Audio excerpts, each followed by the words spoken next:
For over 1,000 years, the compass was the ultimate truth. It pointed north, a fixed, reliable anchor for human navigation.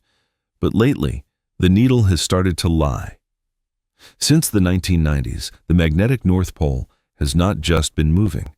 It has been screaming across the Arctic at speeds never before recorded in human history. It has abandoned Canada and is now racing towards Siberia at over 34 miles per year. This is not just a geographical quirk. It is a warning sign from the liquid fire beneath our feet that our planet's primary defense system is undergoing a radical and potentially violent transformation. This is not just a problem for explorers.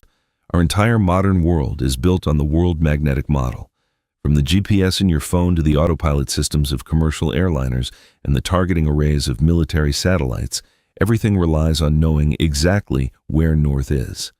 Because the pole is moving so fast, international agencies are having to force update global maps years ahead of schedule just to prevent navigation chaos.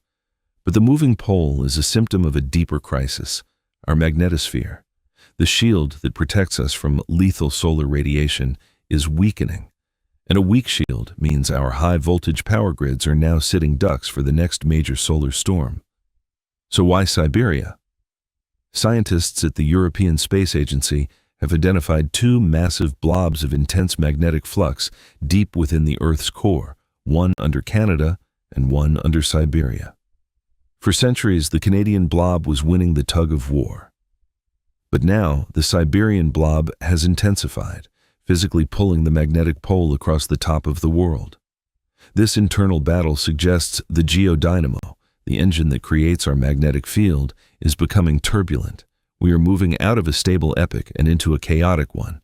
Is this the start of a full geomagnetic reversal, a flip where north becomes south? The last time it happened, modern humans did not exist. We are about to find out if our silicon-based civilization can survive the transition. As we move into 2026, the Siberian dash shows no signs of slowing down. The Earth is changing its locks, and we are struggling to keep the keys. The magnetic pole is more than a point on a map. It is the pulse of a living planet. And right now, the pulse is racing. We are entering an era of the silent disaster, where the ground stays still, but the very forces holding our world together begin to shift. The question is, when the needle finally stops moving, will we still recognize the world it is pointing to?